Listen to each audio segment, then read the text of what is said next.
Salut tout le monde, bienvenue sur Deconomia. Aujourd'hui, je vais vous parler de la suppression de l'exit tax. L'exit tax, c'est cet impôt qu'avait voté le gouvernement Fillon sous Sarkozy et que Macron entend supprimer pour cette année. Alors, qu'est-ce que l'exit tax? Eh bien, c'était une mesure qui visait à lutter contre l'optimisation fiscale. Alors en fait, son principe, il est simple, taxer les riches contribuables qui vendent leur entreprise et qui partent s'exiler fiscalement à l'étranger. Il faut savoir qu'avant cet impôt, lorsque vous vendiez votre entreprise, et que votre patrimoine était supérieur à 800 000 euros, eh bien, vous n'étiez pas taxé dès l'instant où vous quittiez fiscalement le territoire français. À partir de l'exit tax, ceci a changé, et désormais, peu importe que vous soyez en France ou que vous partiez à l'étranger, dans tous les cas, vous paierez la taxe sur les plus-values. Et ça, Macron, désormais, entend y mettre fin en supprimant cet impôt. Alors, quelle est sa légitimité? Quel est l'argument que Macron déploie pour justifier cette suppression? La première chose qu'il dit, c'est que cet impôt rapporte peu et qu'il est donc inefficace. Et la deuxième chose, c'est que cet impôt fait même perdre de l'argent à l'économie française en désincitant les investisseurs étrangers à venir en France. Alors moi, je vais m'attacher à démonter cet argumentaire point par point. Donc, commençons par le début. Cet impôt rapporte peu et il est donc peu efficace. Alors en fait, eh bien, c'est tout l'inverse. C'est-à-dire que, oui, cet impôt rapporte peu, il rapporte 140 millions d'euros par an. Néanmoins, paradoxalement, c'est plutôt un signe de son efficacité. Car en fait, l'exit tax est un impôt dissuasif. Et en ce sens, il diffère de la totalité des autres impôts du système français. En fait, vous ne payez l'exit tax qu'à partir du moment où vous quittez le territoire français. Si vous restez en France, eh bien, vous ne serez jamais soumis à l'exit tax, quand bien même vous vendriez votre entreprise. Donc si l'exit tax rapporte peu, c'est plutôt un signe que l'exit tax incite les riches à rester en France. En fait, le cas inverse serait que l'exit tax rapporte énormément, et à ce moment-là, eh bien, on pourrait dire que cet impôt est inefficace, dans la mesure où il ne remplirait pas sa fonction principale, à savoir lutter contre la fuite des riches et l'optimisation fiscale. Le deuxième point, c'est que cet impôt serait contre-productif, qu'il ferait perdre de l'argent à l'économie française en rendant la France moins attractive sur le plan fiscal. Alors moi, je vais démonter cet argument, d'abord en prenant un exemple très concret, et ensuite en vous expliquant pourquoi, de manière théorique, dans le fonctionnement, dans le schéma de pensée en fait, d'Emmanuel Macron, faire baisser les impôts sur les plus fortunés ne génère pas d'activité supplémentaire, ne génère pas de croissance. D'abord l'exemple. Pour vous montrer en fait que Emmanuel Macron n'est pas du tout un pionnier dans le domaine, en fait, ce type de politique économique est très récurrente depuis maintenant une trentaine d'années, et on a aujourd'hui le recul historique, scientifique, pour dire que ça ne fonctionne pas. Alors, comme exemple, je vais prendre le plus emblématique, je vais prendre l'exemple de celui qui a inventé cette théorie, à savoir Arthur Laffer. Arthur Laffer, c'est l'économiste qui a créé la courbe qui porte son nom, la courbe de Laffer. Et ce mec a également été conseiller économique de Ronald Reagan. Alors en fait, cette courbe, et en l'expliquant le principe, vous allez comprendre la pensée d'Emmanuel Macron, c'est une courbe en cloche, donc c'est une courbe qui part de là, qui monte, qui atteint un certain plateau et qui ensuite va progressivement baisser. Et en fait, vous allez avoir sur un axe horizontal, donc ici, le niveau d'imposition, donc voilà, le taux des impôts, et sur l'axe vertical, le montant des recettes fiscales perçues par l'État. Alors en fait, donc c'est une courbe en cloche, donc forcément au début ça monte, donc là c'est cohérent en fait, ça veut dire que l'État augmente ses impôts et qu'il perçoit davantage d'impôts, donc ça paraît logique. Et ensuite on atteint un plateau, on atteint un niveau maximal d'impôts que l'État peut percevoir de la société.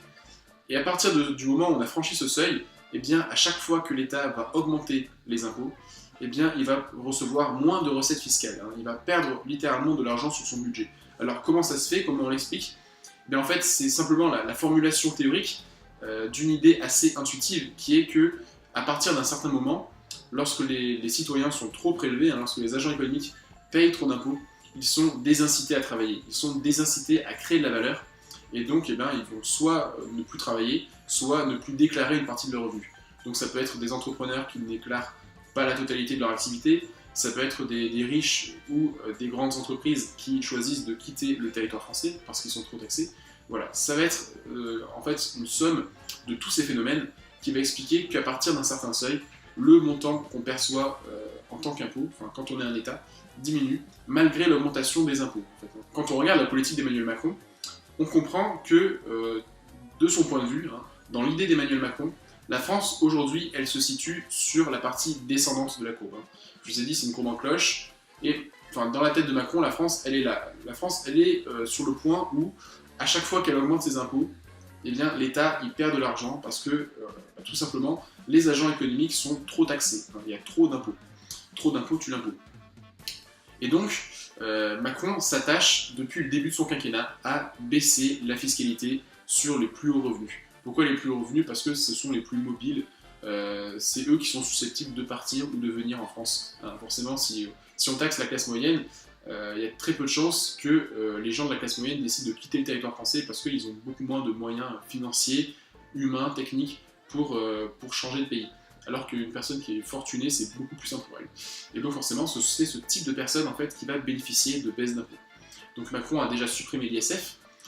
Macron a également créé la flat tax, donc c'est-à-dire le plafonnement de la fiscalité sur tous les revenus du capital à 30%, alors qu'auparavant on pouvait avoir des taux beaucoup plus élevés.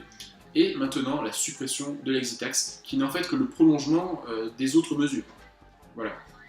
Et donc Macron espère qu'en supprimant l'exit tax, voilà, on va se rapprocher du plateau, du fameux montant maximal que l'État peut percevoir en tant qu'impôt, et donc qu'il y aura davantage d'investisseurs en France, davantage d'activités, et donc que ça va faire repartir la machine.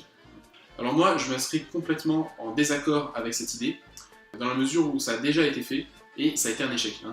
Arthur Laffer, donc le gars qui a inventé la courbe, il n'était pas seulement économiste, c'était aussi le conseiller de Reagan, et en fait il a inspiré Reagan pour toutes ses mesures économiques. À savoir que Reagan, dans les années 80, quand il était président des États-Unis, il a divisé pratiquement par deux le montant de l'impôt sur le revenu.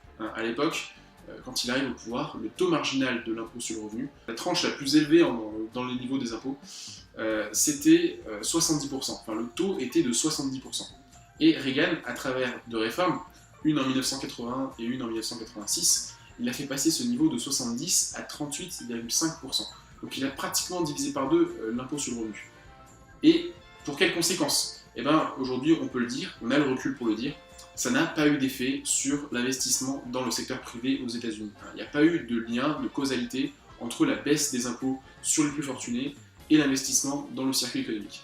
Alors oui, c'est vrai, il y a eu de la croissance aux États-Unis dans les années 80, mais aujourd'hui on sait que c'est le fait des dépenses militaires, parce que c'est un contexte de guerre froide, et que c'est l'époque où Reagan a relancé la course aux armements. Il y avait ce fameux projet de faire un bouclier antinucléaire dans l'espace, il y avait des projets gigantesques, des commandes publiques, et donc tous les secteurs industriels qui travaillaient en amont du militaire, qui travaillaient pour des entreprises du militaire, elles ont connu une croissance phénoménale. C'est le fameux complexe militaro-industriel qui a tiré la croissance. Et donc les seules vraies conséquences qu'il y a eu de ces baisses d'impôts, c'était pas plus d'activité, c'était uniquement plus de déficit public, parce que forcément il y a eu moins de rentrée fiscale, et ça a été plus d'inégalité. C'est l'époque où vraiment on voit qu'en termes de revenus, l'écart explose entre le 1% et le reste. Voilà, c'est là que vraiment tout change, et qu'il y a cette grande divergence qui s'opère entre le 1% des ménages américains et les autres. Je viens de vous citer un exemple qui n'a pas marché, maintenant vous pourriez très bien me dire, on n'est pas dans les années 80, on n'est pas aux États-Unis, rien ne nous prouve que Macron ne va pas réussir avec ces réformes-là.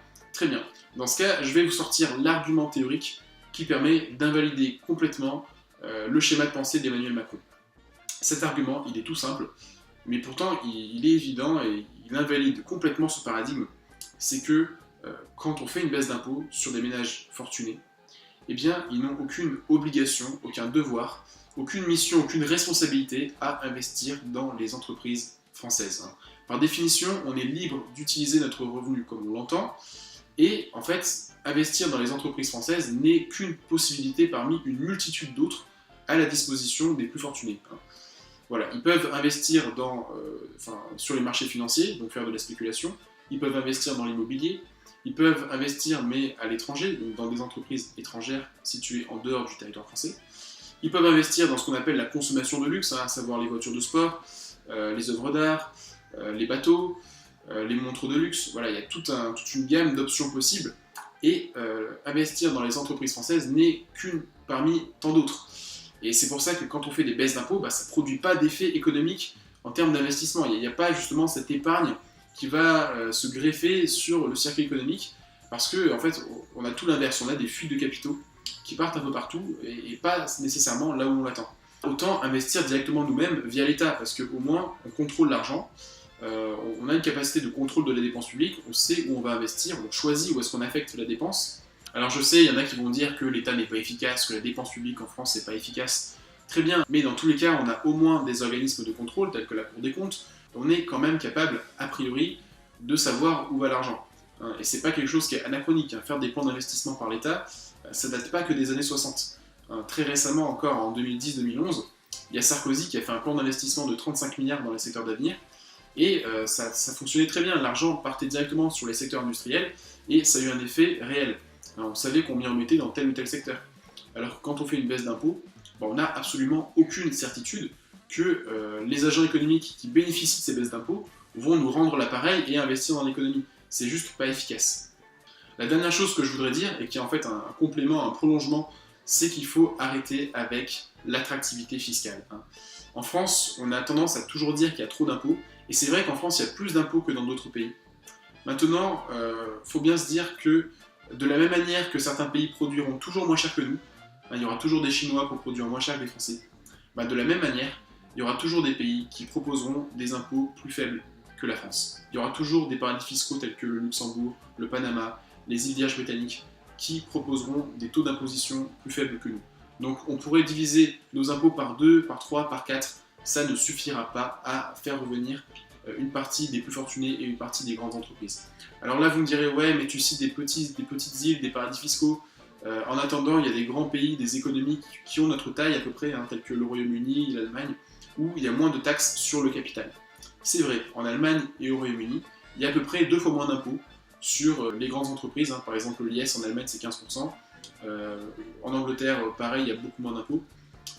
Néanmoins, je vous pose la question, est-ce que ça marche? Est-ce que ça a une utilité dans ces pays d'avoir une fiscalité sur le capital plus faible qu'en France? Ma réponse est non. Pourquoi? Parce que quand on regarde le niveau de l'optimisation fiscale et le niveau de l'évasion fiscale dans ces pays, il est exactement le même que chez nous. Il y a autant d'évasion fiscale ou d'optimisation fiscale au Royaume-Uni, en Allemagne qu'en France, en termes de pourcentage du PIB. Et donc, en fait, ça veut juste dire qu'une grande entreprise ou qu'un riche contribuable, lorsqu'il a décidé qu'il ne voulait pas payer d'impôts ou qu'il voulait payer très peu d'impôts, et en fait, que le niveau d'impôt soit à 50, à 30 ou à 15%, peu importe. Ça sera toujours plus que le 2%, le 1% ou le 3% qu'il va payer dans un paradis fiscal. Et c'est pour ça qu'il faut arrêter avec cette logique, il faut arrêter de croire qu'on va simplement rapatrier cet argent en incitant les riches à venir chez nous. Peut-être qu'on va y arriver en les contraignant, ça c'est possible, mais pas en les incitant a priori. Les paradis fiscaux sont des États souverains et jusqu'à preuve du contraire, on aura bien du mal à leur forcer la main. Alors plutôt que de baisser les impôts, mieux vaut investir dans l'éducation, dans les infrastructures, dans la recherche ou encore directement dans les secteurs industriels. En tout cas, ça sera beaucoup plus efficace. Voilà, c'est tout ce que j'avais à dire sur ce sujet. J'espère que la vidéo vous a plu. Moi, en tout cas, ce sujet il m'intéresse beaucoup. Et donc, si jamais vous avez des points à partager avec moi, n'hésitez pas à m'envoyer un message ou à mettre un petit commentaire et puis à partager la vidéo autour de vous. Je vous retrouve très vite pour une nouvelle vidéo. Allez, à plus les gens!